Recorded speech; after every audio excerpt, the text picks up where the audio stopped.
মেহমান যখন এনেছি মেহমানকে মেহমানের মতো বাড়ি পৌঁছে দেবো, ঠিক না? ভালো যখন বসেছি ভালোবাসার মতো বসবো, নাকি না?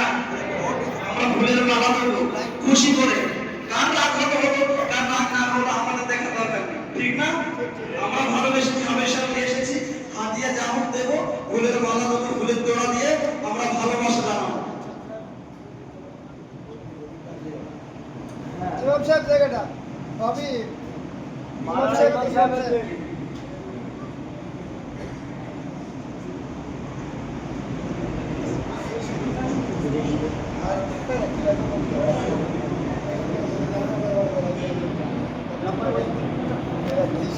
না না এখন আপনাদের সবার সামনে এক মাস যে কোরআনের পাখি কোরআন শোনালো, সেই কোরআনের পাখিকে এমন আমরা বলবো না, যেটা খুশি করে তারা দিচ্ছে তাতে আমরা খুশি তো? আলহামদুলিল্লাহ আমরা খুশি। আমাদের রবিউল ভাই তারা হাতে এখন হাতিয়া তুলে দেবে।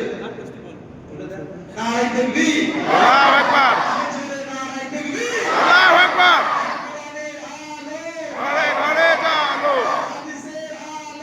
ঘরে ঘরে জানো, আল্লাহু আকবার।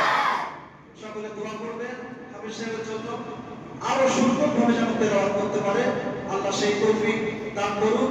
এবং বুকের ভিতরে সিনার ভিতরে যতদিন বেঁচে থাকবে ততদিন যেন এক খতম কোরআন সিনার ভিতরে ধরে রাখতে পারে, আল্লাহুম্মা আমিন। এবারে ফুলের তোড়া দিয়ে, ফুলের তোড়া বলেন আলহামদুলিল্লাহ, আলহামদুলিল্লাহ।